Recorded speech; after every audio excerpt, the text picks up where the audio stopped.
Welcome to Music Ed Tech Talk, a podcast about music, education, and technology. I'm your host, Robby Burns. Welcome to the show, Adrian Sims. It's so good to have you on. Thank you. I think I met you like a little over a year ago. Did we meet in person the first time at the Terrapin Music Camp 2022? I think that's right. I think that was the first time we met in person. So I've been aware of your music since before then, but you have been studying at the University of Maryland until recently, and we met doing a summer camp together last summer. We actually just wrapped up doing that same summer camp again this past summer here in 2023. Do you want to introduce yourself, like who you are, where you are, what you're doing, where you're going, anything you feel like is relevant information for someone who's never heard of you before? Sure. So I was born in Seattle, and my family moved across the country a lot. Not a military family, but we did a lot of moving. Wound up right outside Baltimore, Maryland, in Catonsville, Maryland, and went to middle school, high school there, and got really involved in music. Loved my music teachers and programs there.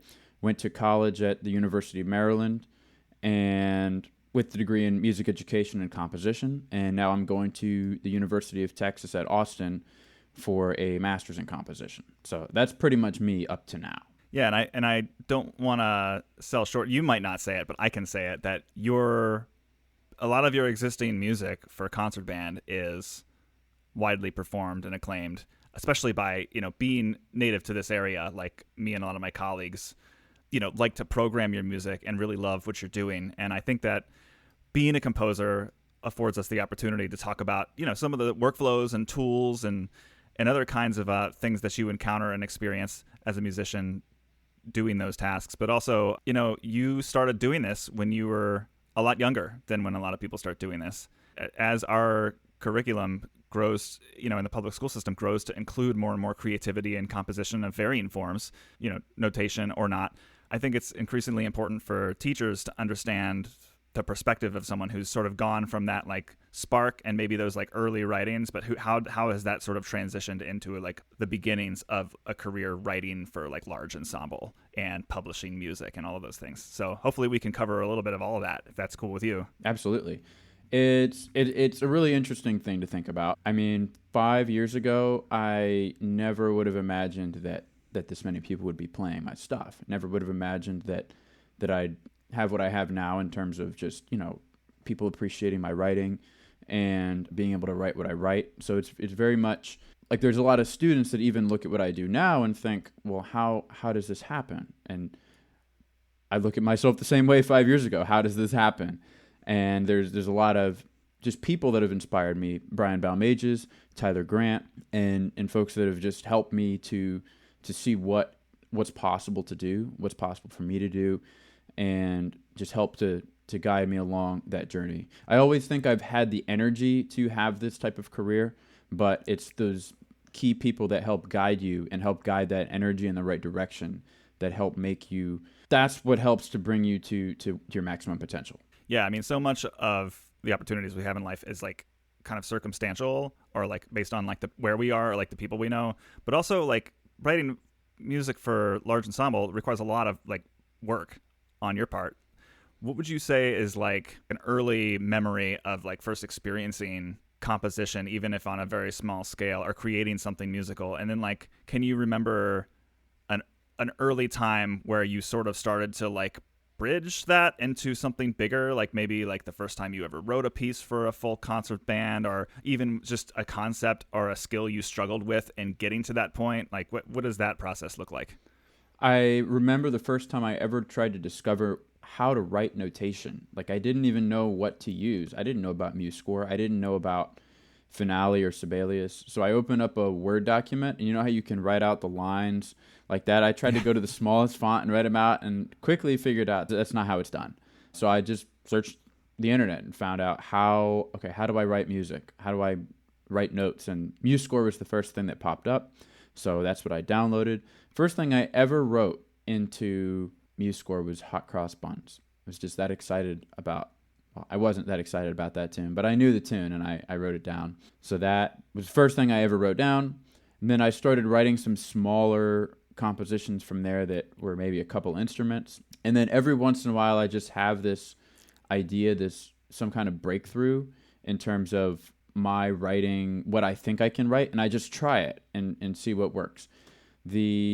I don't remember what specifically they were called, but I tried to write something for full concert band. I thought, let me give it a try, even if it's not good, and it wound up being a little better than I thought.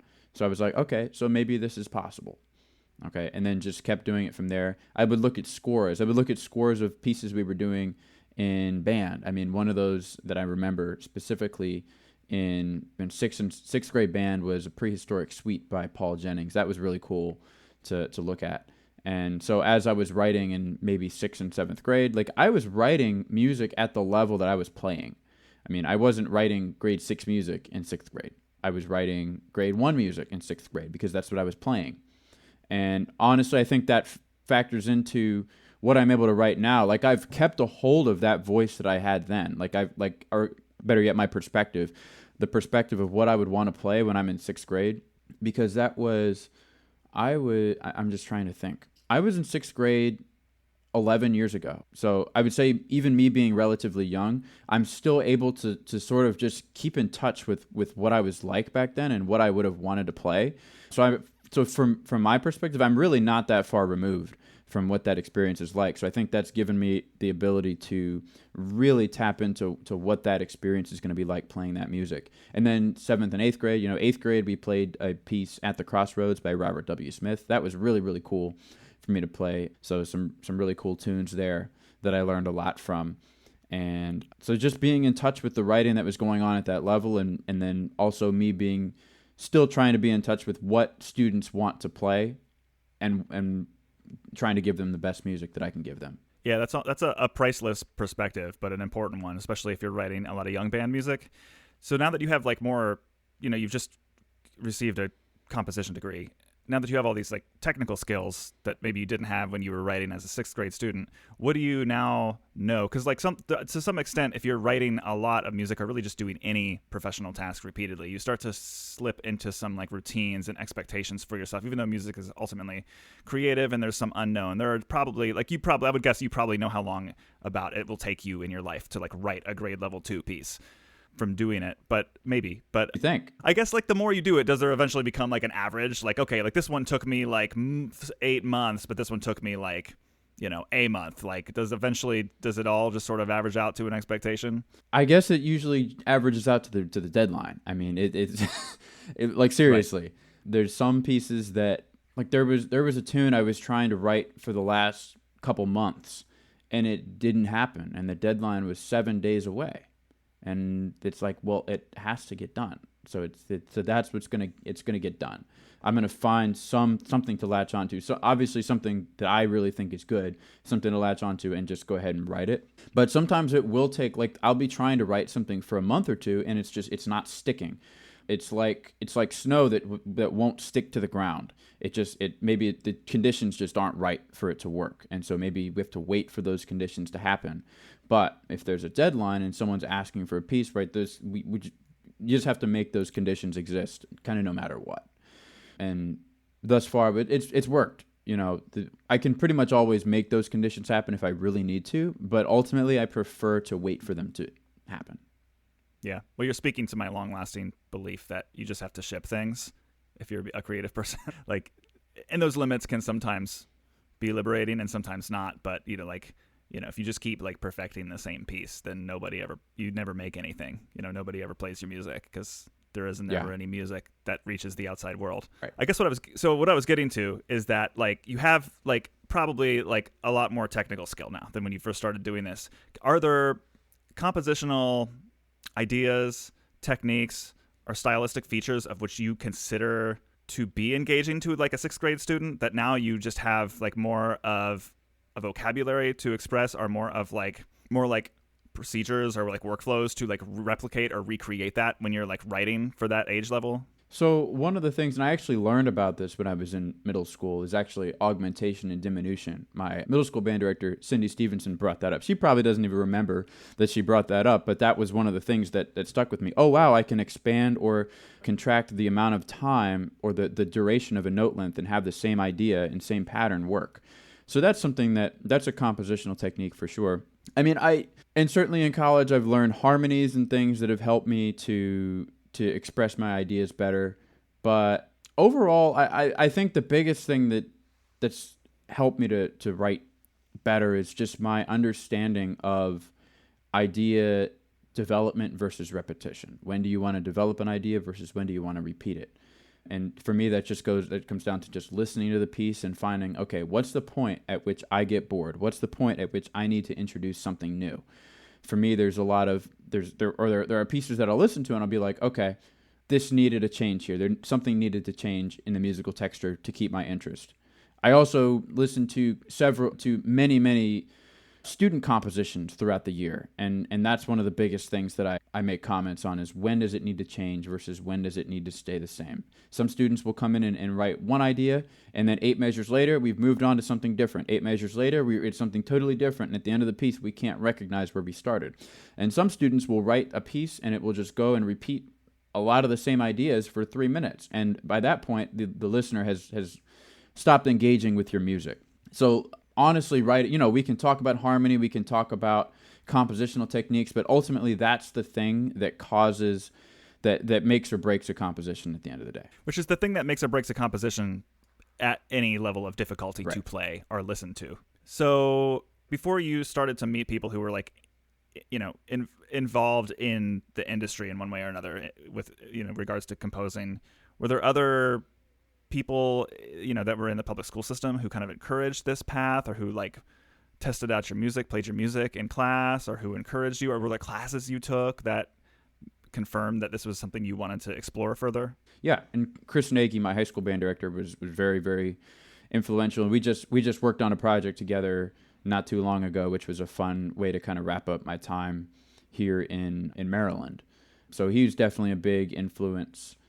The overall, just the supervision in Baltimore County, the folks there, the folks at overseeing Maryland, or the whole MMEA process were really, really great. Even my all-state experiences in high school were super, super influential in just opening my eyes to music that I hadn't played, right? Composers like Julie Giroux, Frank Ticheli, listening to their music. And, at first, so for me, when I listen to something new that I haven't heard before, my initial reaction is confusion. I don't know what's going on. But once I get into it, look at the score and start to understand it, then I start to find how cool that music is.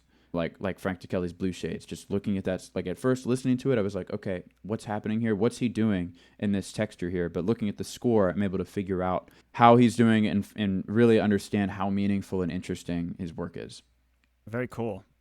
Do you have like general advice for students who maybe have that, even the smallest spark of creativity? Maybe they're not even doing like notation. Maybe they're just like in a general music class using Soundtrap or something. Like, do you have any advice for a creative student who's excited about music? Like, what's the way, like a words of wisdom, or even just practical, like what's your next step? What would you say to like a 7th grader who's got the bug but doesn't quite know where to go next? It's not possible to dream too big. You just can't. Your dreams are there. They can be as big as you want them to be.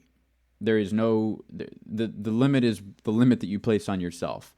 So in 7th grade, if you want to write obviously within the limits of what you're technically capable of, if you write music for band and you want to write a larger work for band, you can do that. If you want to write a tune and present it to your director and maybe even test it out with the band at your school, you can always approach your director about that. And I encourage directors to really be open to, maybe not all the time, but definitely reading students' works to help students find their voice. That's the best way to find your voice and to get better, is have your music played. Have your music played by other people. One of the best ways for us to get better at performing is to listen to our own recordings of ourselves playing and hear all the things that we want to improve, right? We might play something ourselves and think, oh, that sounded great, and then listen back to the recording and hear all the things that we may or may not like in them. And then we can work on them. Same thing with a composition. You might write it and it sounds great in MuseScore, it sounds great in Sibelius, but then you hear a live band play it and you hear what it really sounds like, right? It's like hearing your voice played back to you versus what you're hearing in your head.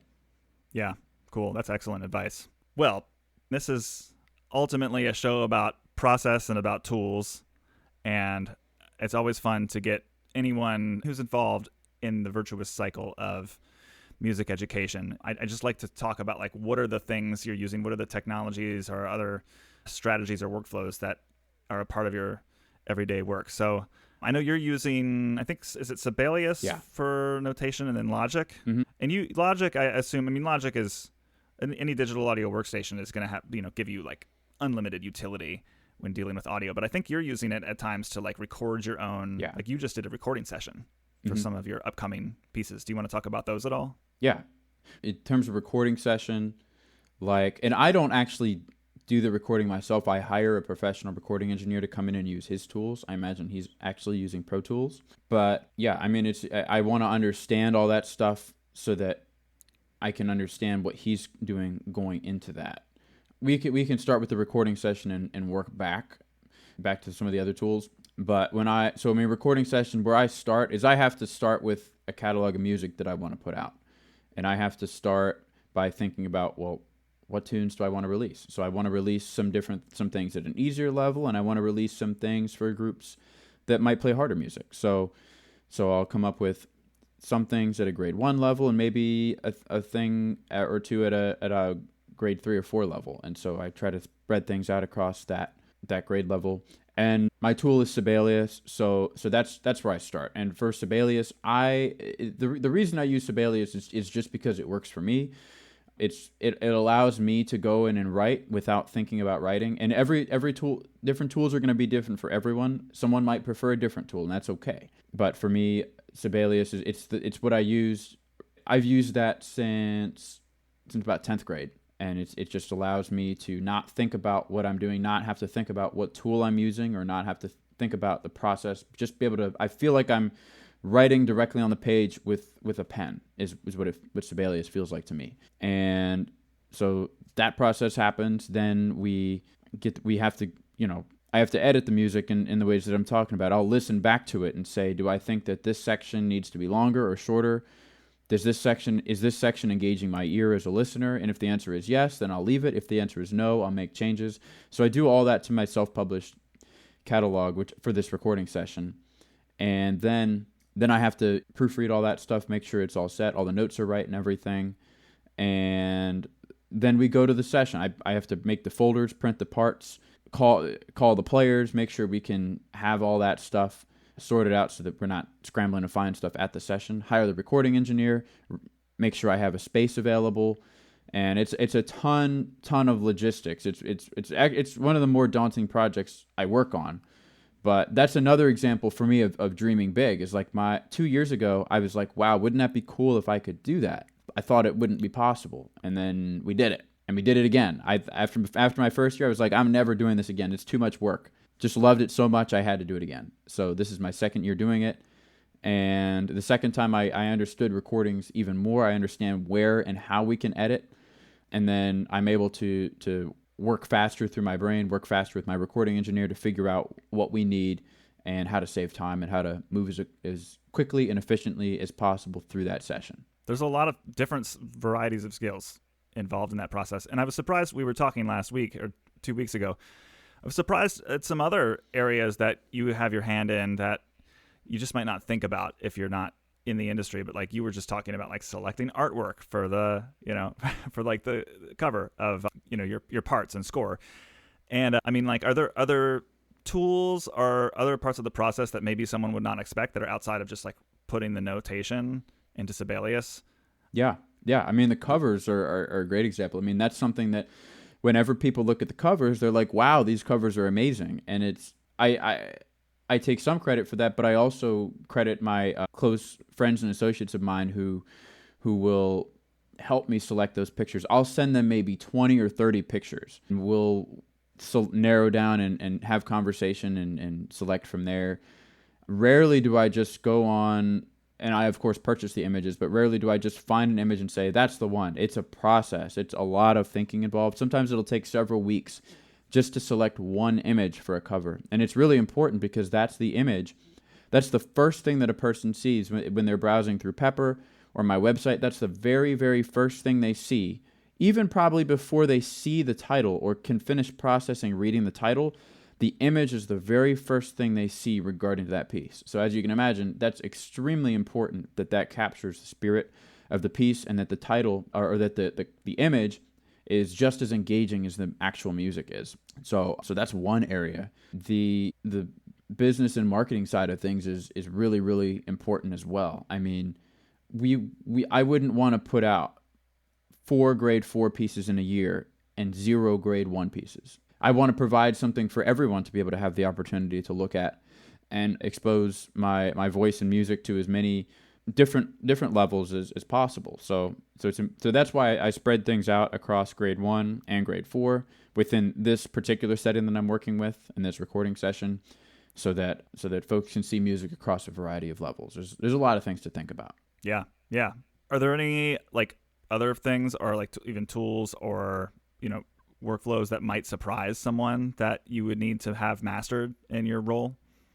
Yeah, I mean, the proofreading thing is big. Like even before the recording session, I still want to leave several. I crunch things down in time because there's never enough time for anything. But I would love to have weeks just to proofread, like just solely proofreading. It's a big thing. I mean, it might take, and also the part creation, like within Sibelius, creating the parts.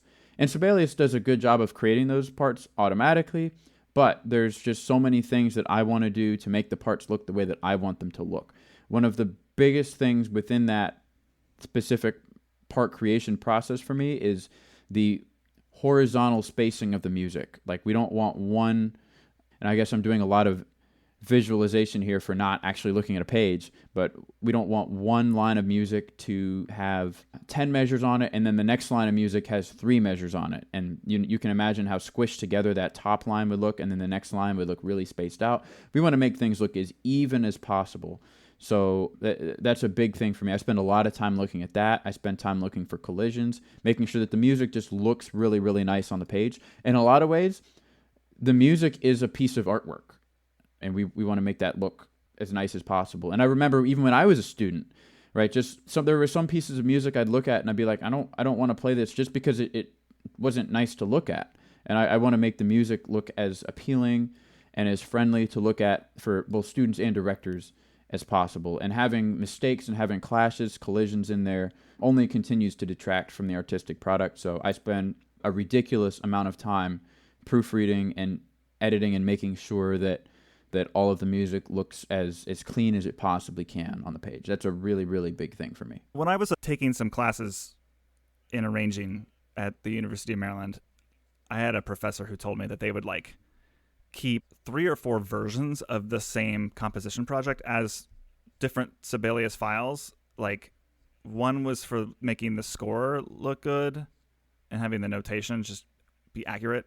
Another was just so that the parts could be tweaked to perfection. And then another was that playback could be tweaked, because I guess like tweaking one of these features for perfection would like sometimes influence other areas. I haven't done parts in Sibelius in quite a long time. Is that fairly resolved? Like, are the defaults, improved to the point where you feel like you could just keep the whole workflow inside of one file? So that's a really, really good question. I mean, they're very, very close. I think that, and to be honest, they are good enough to all keep in one file. That being said, I still separate everything out into 3 files.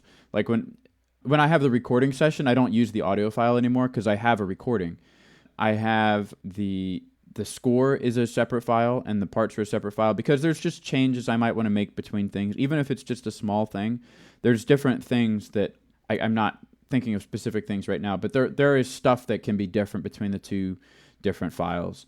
And the thing is, we have to be careful with is that you want to make sure that the music is as clean as possible before you separate those things out, because if you have proofs and errors and things to change, if you change them in one, you have to change them in the other, or you're going to end up with a score that's different from the parts.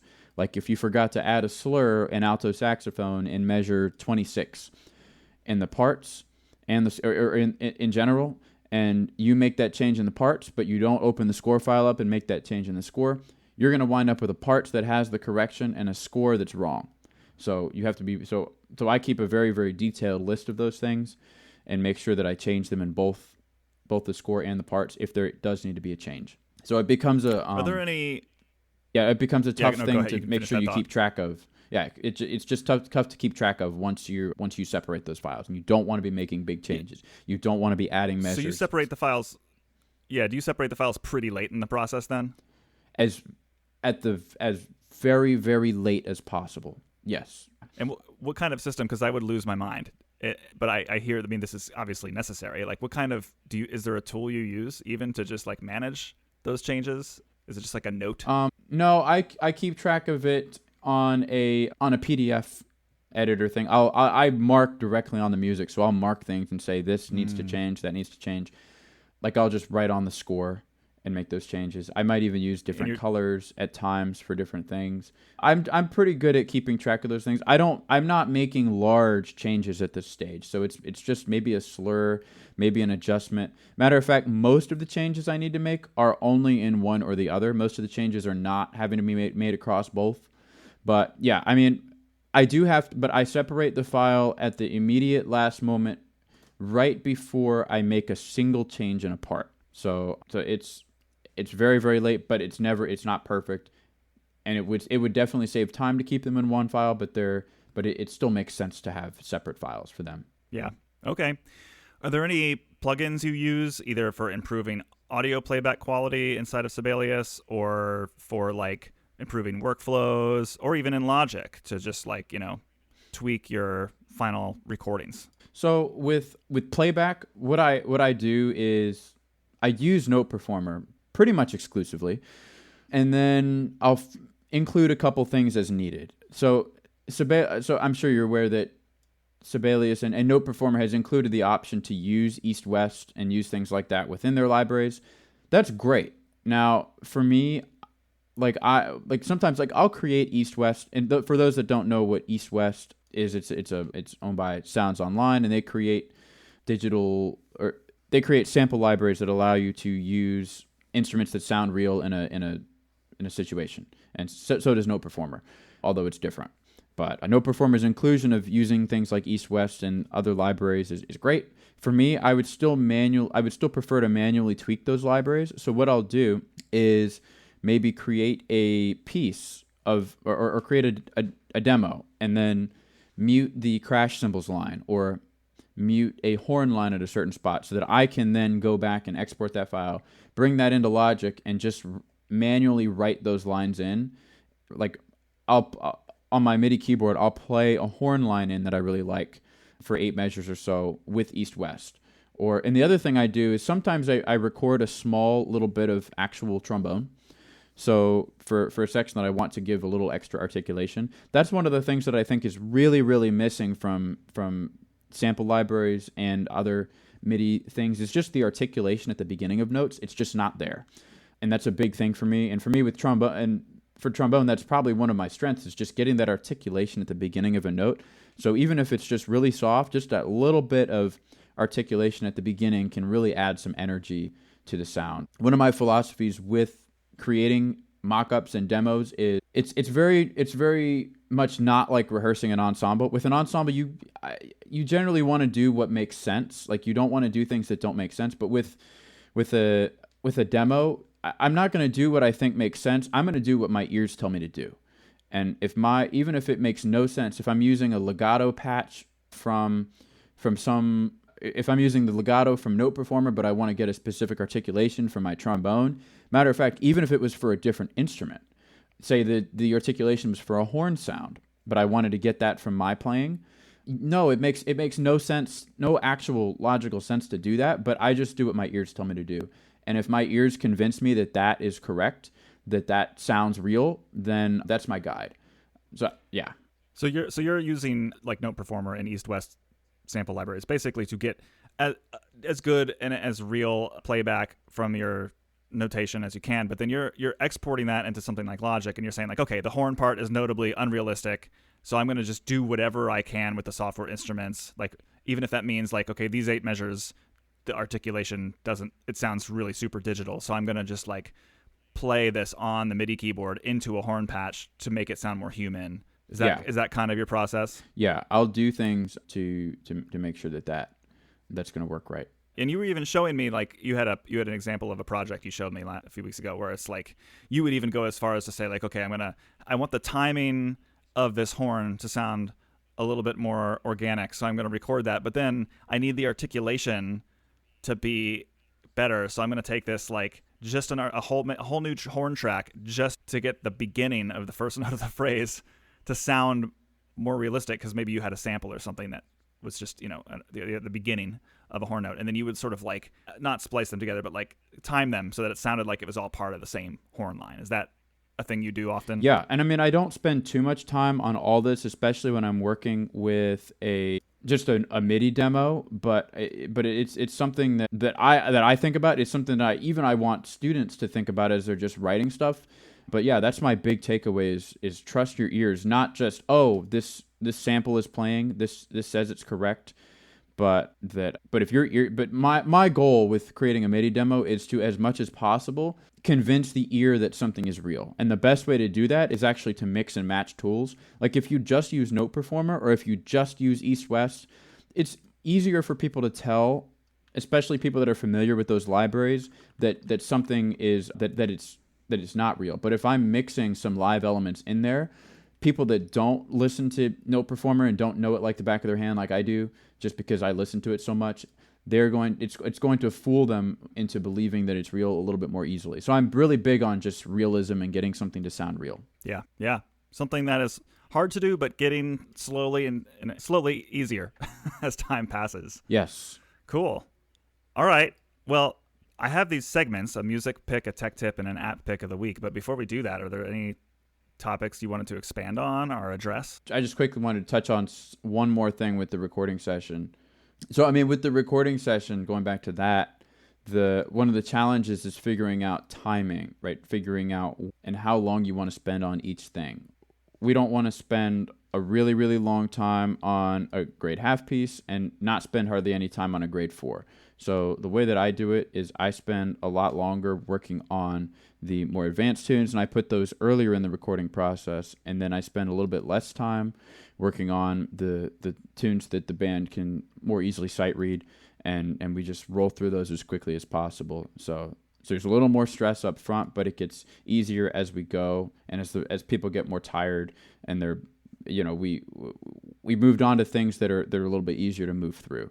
So just planning that in advance is another aspect of things that's really important. Yeah, that's huge. And that's, again, coming back to that time management, which I assume does come partly with experience, but the more of that knowledge you can come into your first recording session with, the better it's going to go. Right. Is there any music you've been engaging with lately, whether it's an album, a live concert you went to, a YouTube playlist, anything? So, I mean, I think one of the things that I've been really listening to lately is Thomas Bergerson's Myth album, or it's actually a group called Two Steps from Hell, and they have released, they released that album, and I've been listening to a lot of that, and just, I love their orchestral sound. I love the way that they kind of go through things, and a lot of different dynamic range in there, a lot of different musical textures. There's a lot going on in that I just think is really cool, and that's Thomas Bergerson's a person that I look up to, a composer that I look up to, and someone, he writes a lot of music for film-esque type things, but not actually for films, but he just writes music in that style and just things that he wants to write, and I think they turn out really, really artistically awesome. So I just love his writing and love that album. Nice. I'm pretty sure I've never used this one before, so I'm going to roll with it here. In 2020, the Dirty Loops released a record called Phoenix, and for those who don't know the Dirty Loops, a lot of people listening to this show probably have heard of them, but they're like a kind of like a fusion band that covers pop songs. So what they get is like these extremely, catchy, well executed, super polished melodies and song structures, but then what they do with them is like give them these like super dense harmonic and rhythm textures that are like characteristic of, like 80s, fusion. So it's just really good. It hits really hard. I got a new car pretty recently, and so this has been like my testing the speakers album, and every single note, of which there are many, just kind of like comes out as a punch. So it's like kind of overwhelmingly intense, but like also the execution of it is like ear candy, like these, because these are like catchy songs that they're covering. So I don't know. It just keeps you coming back. There's a lot to chew on. So that's been my thing. Yeah. All right, let's do an app pick of the week then. Do you have one? I gotta consult my list, my rotating list here. I'll have to think for a minute. Then I'll go first. I found it. All right. Well, this one is actually a game. After all, it is the summer, so hopefully if you're listening to this and you're an in-service teacher, you're getting a little bit of a break. And, I'm like off and on about, do I like mobile games? I do quite a bit of gaming on my TV, but mobile games, hit or miss for me. But there is recently on... So Apple has this service called Apple Arcade, which is, I think, $5 a month, but I get it through, like, their Apple One subscription, which is this like thing where they bundle iCloud storage and Apple TV Plus and some other services all together. So Apple Arcade has been like, it's like a big library of App Store games you can play for free if you're a member. But they've been recently like remastering old, super like popular iOS games from 10 years ago, and one of them is my all-time favorite mobile game of all time, and it is called Ridiculous Fishing. And they just totally redeveloped this game for Apple Arcade. And it's like got a completely new graphic art style. Like it's the same gameplay exactly, but they just like completely visually redesigned it and optimized it for modern day phones. And it is a super fun and silly and addicting game. You basically like are this old man on a boat, and then you cast a line, and then you sort of like tilt the phone left and right, and you try to avoid all the fish as the lure goes deeper and deeper into the sea. And then as soon as you touch a fish, then you tilt it, then it changes direction. You have to try to like do the opposite. You try to catch every fish on your way up. And then I guess the ridiculous part is that then once they meet the surface of the water, they launch into the air, and then the old man takes out a gun, and you just have to like shoot all the fish in the sky. And it's ridiculous. It's ridiculous fishing. Huh. It has a very charming style to it, and it just uses the motion and touch controls of the phone super well. And I've been playing that quite a lot. Okay. Does my app have to be something? Guess it doesn't have to be music related. No, it's usually like for me like a productivity or a music thing, but that was a for funsies one. I have a for funsies one that's actually gym related. I've been using an app called Hevy to help with workout stuff, and writing stuff down on paper is sometimes hard. So I've used that a lot to help track my workouts. It's been kind of life-changing in that area. So it's not music related, but it's definitely something that I think is really cool and people could check out. Nice. All right. And then a tech tip, which can be anything you want. Sometimes it comes out as another app pick or just a thing you can do on a computer that maybe is not widely known. All right. If you have anyone in your family and you like take a lot of pictures together, you might have experienced this thing where it's like there's like so many photos that you take that you want that other person or other people in your family unit to have, but you're constantly just like using the share sheet on your phone and just like manually sharing all these photos. Like if I take like 18 photos of my son and I'm like want my wife to have those, I have to like manually share that every single time I do it. And it gets to be, it's like kind of exhausting to be doing that. So the Apple Photos app last fall, I think it was, added this like family photo sharing feature. And what you can do is if you go into the settings of the Photos app, you can actually like establish like a member of your family or members of your family and set up some parameters that define like what kinds of photos do you share, like which kinds of contexts do you want these photos to be shared. And then what it does is it creates a shared library, which is on both of your phones and contains all photos that both have shared, but the whole thing is automatic. So like what I do is like in my Photos app, it's like, okay, any pictures of my son, and it can recognize his face through like machine learning. Any photos of my son that either of us take go into the shared album. So any photo of my son, 0 extra taps or clicks, is just on both of our phones, no matter who took it. And you can do some other stuff too. You can like it kind of smartly figures out like if we're on vacation together, like if both of our phones are in the same location at the same time and we start taking photos on the beach, it'll add those together. Of course, you can manually add something to the shared album. And even the camera app has a little toggle where you can say, hey, I want to toggle this so that any camera activity I do right now is going straight to the shared album instead of my personal album. And then, of course, inside of the Photos app, there's a nice little kind of filtering you can do. So you can have it show you just the shared album or just your personal album. Or what I do is I have it set to just show me everything. And then the shared photos are like have a little emblem on them that kind of indicates and helps you to be like, there's some transparency about like what you're sharing and what you're not. So the whole thing is pretty well implemented and executed, and I'm super happy with it. Did you have one? I mean, I have.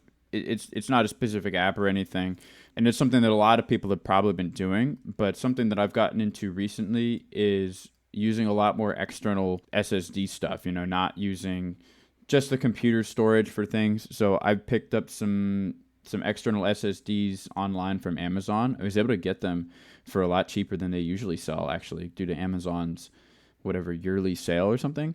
But I was able to pick those up, and I have like an extra 4 terabytes of external drive, and that's been really helpful for video stuff, for audio stuff with Logic and sample libraries, even things I might get in the future like Complete.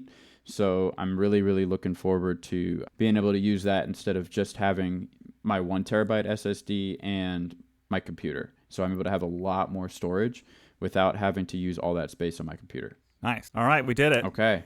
We kept it tight, I think. Yeah. Oh, I will say, I'm going to link your website in the show notes of this episode. Are there any other like links that are just things that you would want to send people to that I can include in the notes? Yeah, I mean, I'd want to send people to my catalog I'm about to release very, very soon, my self-published catalog, including some of the pieces that I showed you the other day. So, yeah, I mean, that's about it. Awesome. So I'll link all of that. Do you have anything else you want to promote that's coming up, or just that catalog of tunes? That catalog of tunes is the big thing. Nice. Cool. Adrian, thank you so much for coming on the show today. I learned a lot, especially about just like your process and like catching some passion for composition at an early age, and how you transitioned into your career and all the other excellent and awesome things you're doing musically. So thank you so much for sharing that with us today. Thanks for having me. I'm Robby Burns. Thanks for listening to Music Ed Tech Talk. You can find the show's page, show notes for this episode, and my blog at musicedtechtalk.com. You can subscribe to blog posts through an RSS app of your choice, and you can subscribe to the podcast in a podcast app of your choice. You can now get blog posts delivered right into your email inbox once a week. Please rate and review this show in the podcast app. It absolutely helps. Word of mouth is helpful too, so please spread the word about it. You can learn more about my music and teaching career at robbyburns.com. I'm all over the internet at Robby Burns or _Robby Burns on most social media sites. On Mastodon, I'm Robby at social.musicedtechtalk.com. Consider supporting me on Patreon at patreon.com/musicedtechtalk. All tiers get perks, but even the base tier gets you access to the Music Ed Tech Talk Discord community, where you can chat with other supporters and guests of the show about music, apps, pedagogy, lesson ideas, tech support, and more. It's a fun place to be, and I hope to connect with you there. Thanks to this episode's sponsor, Scale Exercise Play-Along Tracks. Be sure to check it out. See you next time.